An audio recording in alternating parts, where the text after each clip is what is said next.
like I say, he was there alone after the victim was deceased for several hours. I mean, we're talking a long time. Just laid him in bed with him. And we also found written in blood, "Please send to heaven Todd and Matt." Warning. The podcast you're about to listen to may contain graphic descriptions of violent assaults, murder, and adult language. Listener discretion is advised. Welcome to the Murder Police Podcast, The Murder of Todd Schumacher, Part 2.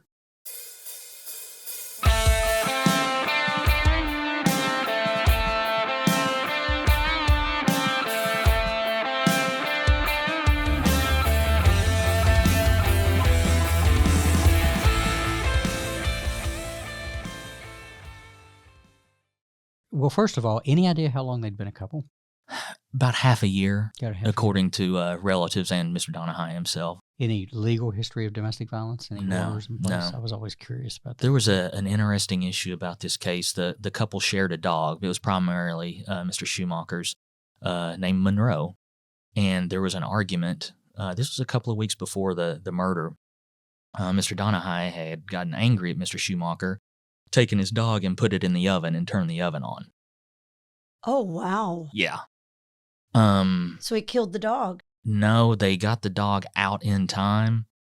But then the animal control got involved and oddly enough worked with us on the homicide. I'd never worked with animal control on a Some murder pretty cool investigation. people. Yes. Yeah, pretty cool people. They know their stuff. Yeah, So did Matthew stab the dog in the same time as he was stabbing Todd? Or was the Well, dog unharmed? We never found Monroe. Oh, wow. So, Do you remember who you worked with animal control? no. She was fairly new. And I was super impressed because we had a suppression hearing in this case, like we always do. I forget what evidence they tried to suppress, but she showed up at the suppression hearing. And I was like, "Hey, what are you doing?" And she's like, I just want to learn because I may have to go through one of these one time. And it's rare that people will take time out of their current job and assignment to go watch something else in hopes of learning something to maybe advance their career. So I was very impressed with her.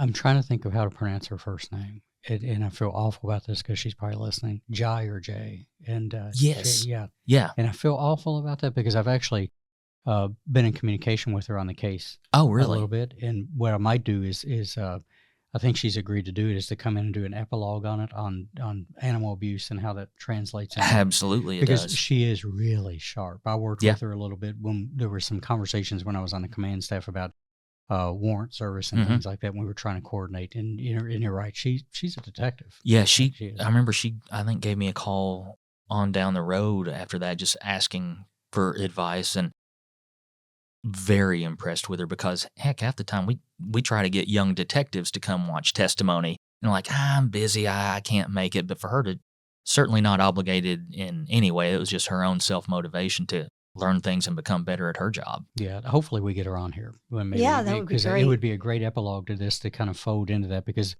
there are relationships between people who do very evil things to animals and what they might do to people. So, and I think she'd be the ideal person from animal control to come and speak of that. So, Yeah. So Monroe was never found. Did you ever ask Matthew about Monroe? Yeah, he made a comment about it. The dog must have gotten out at some point, but like I say, he was there alone after the victim was deceased for several hours. I mean, we're talking a long time. Just laid him in bed with him. And we also found written in blood, "Please send to heaven Todd and Matt." Oh, Lord. Where was that written at? In the bedroom wall. Wow. Yeah. So Mr. Donahue has had some real issues. As Dave and I were talking before the podcast started, that he had a juvenile record that was sealed that I couldn't get into.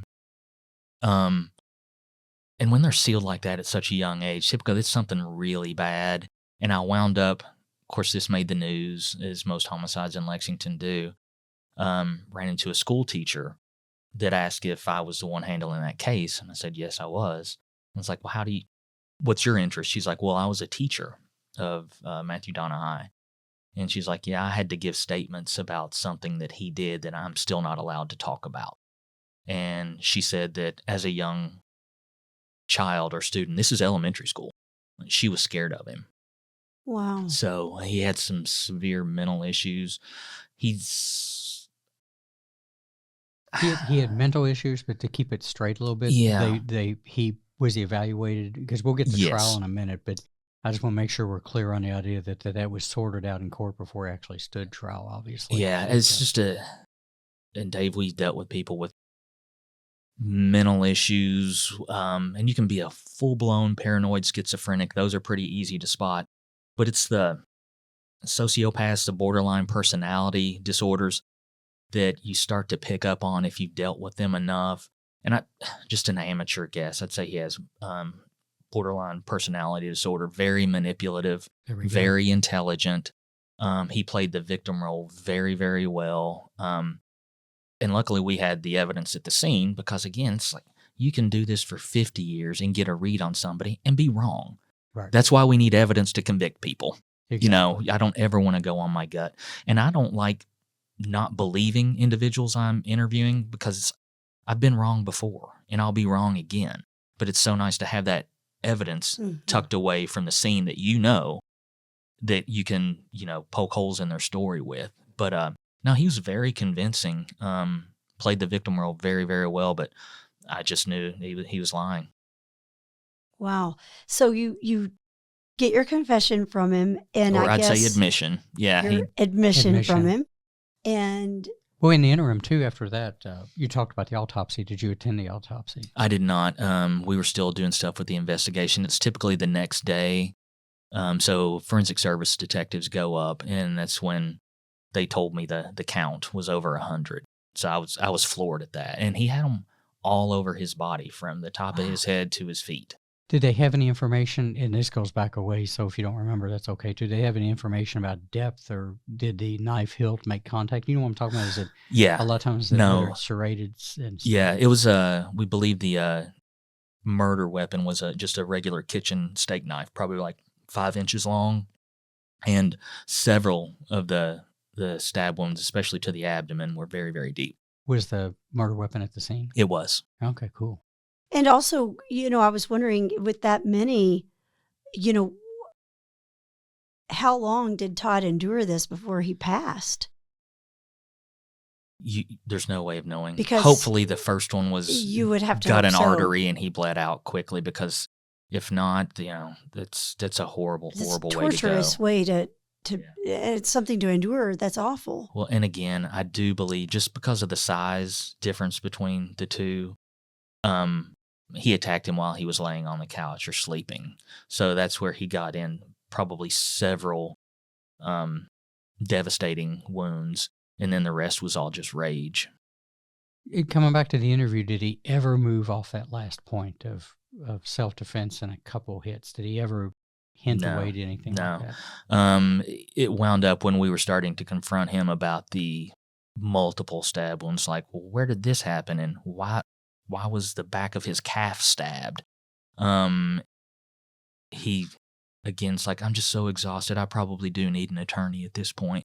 So he lawyered up for the second time. Okay. And at that point, he didn't want to talk anymore. So we respected his constitutional rights and shut the interview down, filled out the paperwork for murder, and sent him down to the Fayette County Detention Center. Now, before you sent him did you all seize his clothing or anything? Is that a practice? Yeah, we did that. And during the interview, you can hear he's complaining because we have bags over his hands that are taped. So he can't wash off any blood or anything like that. So we took precautions with that. Once he got to the hospital, his hands were bagged by FSU. And we had a jumpsuit for him, got him in a jumpsuit, and took all his clothes for forensic examination. Gotcha. Did he ever say why he dragged Todd all the way back to the bedroom? He loved him, just wanted to be with him. So it's a moment where he just snapped for whatever reason, and we'll never know. But then reality sets in after his 5-minute version of a struggle, and he probably realized that I can't lie my way out of this. So he went back there, laid with him, and probably did some thinking about how can I concoct a story around this, and the best he could come up with, 2 unknown intruders. There was no way he could clean that house, get rid of the body, and say, "No, Todd, he just left to go get cigarettes, and I never saw him again." Yeah, because the couch cushion flip was kind of a modest attempt as it is, kind of not real bright. And probably that too is the idea of laying with him for that long too. Well, I'm just thinking the schematics of it with the size difference. How did he drag him that far and get him up in the bed? Yeah. I mean, that's 6-7 inches difference in height. Well, dragging him wouldn't have been too hard, but getting him on the bed probably would have been a struggle, because it's horrible to say, but dead weight is difficult to move around. But yeah, it's and that's where I think he probably did a half-hearted attempt to take his own life. He saw there's no way he was getting out of this. But then I think he was surprised by the family showing up and had to go with that story about 2 intruders. That he concocted, yeah. Yeah. So he had handed that story to the family, I guess. Yeah, to the family and then to the initial officers at the scene. So the autopsy gets completed. You get that new information. Probably wasn't a surprise because of the amount of damage there and whatnot. Neat that you recovered the knife at the scene. It's again, I would imagine he was just overwhelmed with trying to figure out a way out of this. Well, and I'm sure the knife was probably the least of his thinking. Where is he going to put it or hide it? I mean, unless he's going to vacate the residence to take it somewhere. I mean, there's only so many places you can hide that knife. Yeah, they don't think that through too good. I've only seen one time we had a murder off of Willard Street, I think one time, and then they actually called a guy, and he reminded me of Wolf in Pulp Fiction. He was a cleanup artist. And he had cleaned the apartment. It was a stabbing so well that the first run through FSU really didn't detect anything until they got a statement, and then start pulling the toenail rails out and stuff like that. Yeah. But I remember Craig Sorrell interviewed him, and it was like talking to Wolf in Pulp Fiction. And he's like, he goes, first thing I told him, get all the silverware. And they're like, why do I have to throw all the silverware? And he goes, because there's one piece missing. You got to get all the silverware. And it's funny, but not funny, but that's a real life thing too. So anytime you do that, you have to be willing to take those extra steps, I guess. Yeah.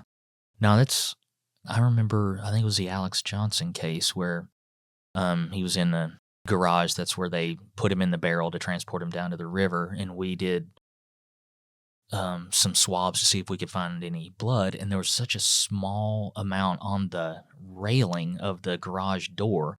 And I think Marcy Adkins at the lab, who you all have had on before, who's fantastic at her job. Amazing. She solved a lot of murders for me that I take credit for. Sure, yeah. As all cops do. Yeah, sure, she would love hearing that. No, and she will. Yeah. And she will, Marcy. Marcy in the lab has been so good to me over the course of my career. So many people. Matthew Clements, who's in ballistics, I could call them at any time, and if it was legit enough reason, they'd jump me to as close to the front of the line as they could. That's that relationship that you get with people, and it makes it. Yeah. She's going to be back, and Bill Brislin will be back, and we're going to try to get him through one where he doesn't cry or weep. And but Bill and Marcy have agreed to do one, and I'm not going to disclose what it's about, but it's a serial offender. Yeah, very scary guy. Yeah, very spooky, and she is brilliant. Yes. Yeah, she has the ability to, I think for our audience especially, she can take that into layman's terms so quickly and make people understand. So. Well, Marcy she's one of those where she could have easily transferred from the lab. She could have been a homicide detective, and a very good one. Absolutely. Her linear and analytical thinking is right on. Yeah, she would have been fantastic at that job. She's patting her own back right now, and she should be. Yeah, sure, absolutely, exactly. She should. Yeah, exactly. So we get through the autopsy, we recover the knife and everything, and he's done making no statements after that. Correct. And that gets tricky. A lot of people don't know. Maybe we'll do an educational show on Fourth Amendment, and then it moves in First Amendment, Fourth Amendment, Fifth Amendment, Sixth Amendment. All that it's kind of convoluted as to how it gets more difficult to interview somebody the longer they're in that first couple weeks. I guess what we're talking about now is what kind of things went on in the aftermath after he goes to jail. Walk us through what the investigation looks like and the things that you're doing to tie this up. Well, this one is actually really short and simple. Those domestics typically are. You're not having to run down alternative suspects or anything like that. Like I mentioned before, we swabbed the heck out of the house. Turns out once he admitted that it was just he and Todd, and he was the one that stabbed him, all that blood and swab kind of became useless. Because we know the blood belongs to the victim, Todd, and if there's fingerprints on things belonging to Matthew Donahue, then that doesn't tell us anything. He lived there. Useless until you get on the stand. Yeah. Right? Yeah. And then when you get cross-examined as to why you didn't do it. Yes. So you still, it's perfunctory to some degree, Yeah. but you still do it. And you're always, I had a murder case where we only collected 15 items, and I only sent off 2 or 3 items to be tested because it was a domestic as well. And I got grilled on the stand for cross-examination. I didn't send enough off to the lab. I already had my mind made up, stuff like that. And it doesn't matter. If I sent off 99 things to the lab, they'd say, why didn't you send off 100? It's just a tactic that they use, and I understand they've got a job to do. Sure, but absolutely. Yeah, as long as you can articulate why you sent something off or why you didn't, you're fine. Right. It's funny too how we're talking about a quick case because it's so isolated. And we were just listening to the Culpable podcast the other night, Wendy, on season 2, where they're talking about the murder of Brittany Stykes in Ohio. Mm-hmm. And really good investigators, you can tell. It's an unsolved case, but I think they'll get there. But one of them was talking about the challenge on a whodunit when what people think are tips or conjecture in theory, once that lands, because they're talking in that case about thousands of tips. Yeah. The guy that allegedly killed the 4 kids in Idaho, I think, when they talk about having thousands of tips, I don't think some people understand that that's 1,000 things. That's 1,000 interviews. That's it. At least, right? Yeah. And every one of them has to have a bow around them. Yeah. And that's a big deal that I always try to get across to people is a tip is something that might move, but geez, Pete, don't ever confuse that for a theory you have. Yeah. I mean, don't paint that in a different way. Well, I'm sure you had some cases, I've had several, where you get to a point in the investigation where you kind of hit the end of the road and it's like, should we take this public, put it on the news because you need their help, but you only want the viable tips. Because once it goes out there, you'll get 100, 200 leads, and you have to follow up on every single one. Yeah, they've all got to be wrapped up. Yeah, because if you don't, if you have 200 tips and you only do 199, by the time it gets to trial, those defense attorneys will be convinced that one person you didn't do was the real killer, and we've wrongly arrested their client. That's even if it's an unequivocal case. Yes. I mean, it'd be neat for people to experience that, to be on the stand when it happens, but even if it's an unequivocal, I did it, and the evidence is there, that's their job. And, we've got great ones in town. I've bragged on our defense attorneys more than once, and I'll continue to. They're amazing people. But neat stuff. So in that case, it wraps up pretty quick then, too. So yeah, the investigation part is actually, in this one, it's probably done in 4 to 5 days, and that's all the paperwork and everything, sending stuff off to the lab. So you get to kick your feet up on the desk because, obviously there's nothing else going on in town, right? Absolutely. That's it. Maybe 2-3 years you'll have it. I'm being facetious. Of course you are. Exactly. That is then, there's the gallows humor up in homicide. Sure. You have to have it. But it's a good feeling when you're next up and you finally get one. And it's like, okay, this isn't a whodunit. I can solve it, wrap it up pretty quickly, and then I go to the back of the line. And that's maybe you get lucky and your number's not called again for 3 months, 4 months. So, you're not busting your butt on this unsolved murder, because those are the worst, when you get an unsolved and you're still killing yourself and then you get another one. Which is the nature. It's that's it. That's where all that loose ends. I think my land speed record for one was a Derby day where a guy got beat to get death with a 2x4 off 3rd Street. And I think I was able to be back home in about 4 hours. Yeah, those are nice. Yeah, exactly. I had some stuff to do afterwards, but I had somebody in custody. I had statements. I had the physical evidence recovered, and we got to it. But, that never happened again. And you're right, that's the raking leaves on a windy day. Yep. They're always coming in. It's a really good analogy because it just doesn't stop. You just hope for a breather from time to time. And I think if somebody gets into the business, I think it's a mistake they might make. Don't ever think you're going to be done and kind of take it's the nature of the beast. Yeah. But when you do leave, to this day, and I've been gone a long time, I still will be out doing something and I'll think about one of them that didn't lay down. You just always like, if I could get back and do this, that never leaves you. I'm pretty lucky in that. I think I've only had 2 unsolved in my career, and I work them to exhaustion. Yeah. It's just, so I'm at peace with that. But I still I've been gone a little over a year now, and there's still some PTSD. Like when I hear a certain phone, a ring type, that was my ring when I was in homicide at 3 a.m., I'd hear the ring. And if I hear that exact ring, it's like, it takes me back, and I'm not happy about it. Sure, exactly. But I will say this, I kind of miss it enough to where, like, when we're talking about David Kelm's family, or we've the Hasty family, which is beautiful people that have an adult son. We covered Michael Gorley that went missing and hasn't been seen, and there's foul play all over that. There's also a part that makes you want to go work them. Oh, it never goes away. And that's an inside thing that you're thinking, boy, or like if I'm listening to a good podcast myself, again, I'm going to pitch Culpable because it's really good. The entire time I'm thinking, boy, I would probably think about this, or this would be an avenue. So it's fun to think about, but you don't have to go in and do it, and you're not getting paid for it. So I think Travis Holt, who's a really good detective, I think he's running Cold Case now. Right. Very sharp guy. I'm sure he'll do great at it. But I've seen other departments have former homicide detectives come on as consultants. Right. And if Florence Weathers is out there listening, I'd be certainly happy to come back and review some cases because it is fun being part of it. I just wouldn't be the main one responsible. I'd just give some ideas and maybe some guidance and see where it goes. Yeah, I won't name any names, but I did get hit up by somebody several months ago, and God, I love him to death. And he's not there anymore, but he had an idea of having an event where a lot of us, going back as far back as we could, get together, spend an entire day, and just talk about what's on that shelf. Yeah. And I was like, brilliant. Well, that won't happen. No, right. It's like, but it was a neat concept. Well, when they asked me to take over the cold case unit, I had the idea that, because I think at the time we had 50 maybe unsolved murders going back to the 70s or 80s. What I wanted to do was take 6 weeks, not do a damn thing, but read every case file and put them in categories. It's like, okay, these are potentially DNA cases. Right. Okay, we'll set these aside, and when I get to them, I'll go through all the evidence and send a ton of stuff off to the lab. These are pounding the pavement cases, like we need to re-interview some people, maybe some new ones that they missed. They go over here.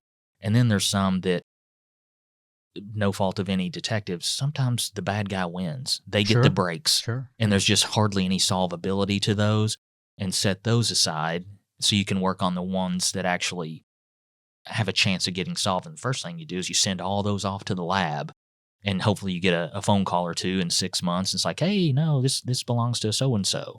And those, the low-hanging fruit, as they say. Sure. It's like, give me those any day of the week. I don't need to beat my chest and say how great of an investigator I am. It's like, no, you give me a DNA hit and I'll go put the cuffs on. That, and look at what it does for the family. Absolutely.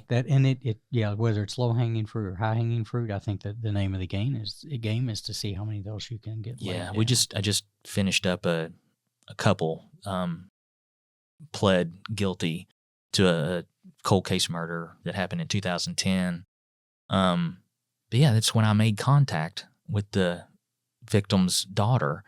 I knocked on her door and told her who I was, and she was like, don't get me involved unless you believe you can solve this. Because I'd already come to a certain amount of peace with it. Right. I don't want to live through it again if nothing's going to happen. And that's tough, because I was like, I can't promise you anything. Mm-hmm. All I can promise you is I'm going to give it my all, and I'll keep you in the loop every step of the way. And I was fairly confident I knew who did it, and we had some avenues to go to get some information, and luckily we were able to make it happen. But yeah, she was scared that I was opening up the case again, actually. Everybody metabolizes that in a different way, and I could see that. I could see where that's... Yeah, she's like, don't make me go through it again if nothing's going to happen. Right.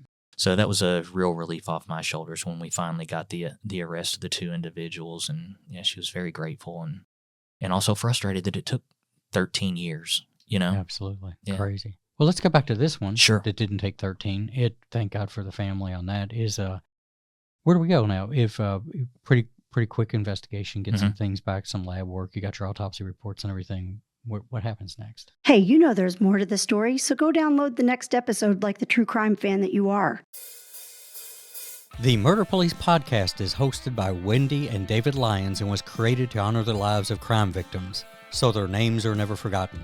It is produced, recorded, and edited by David Lyons. The Murder Police podcast can be found on your favorite Apple or Android podcast platform, as well as at murderpolicepodcast.com, where you will find show notes, transcripts, information about our presenters, and a link to the official Murder Police Podcast merch store, where you can purchase a huge variety of Murder Police Podcast swag. We are also on Facebook, Instagram, and YouTube, which is closed caption for those that are hearing impaired. Just search for the Murder Police Podcast and you will find us. If you have enjoyed this podcast, please subscribe for more and give us 5 stars and a written review on Apple Podcasts or wherever you download your podcasts. Make sure you set your player to automatically download new episodes so you get the new ones as soon as they drop. And please tell your friends. Lock it down, Judy.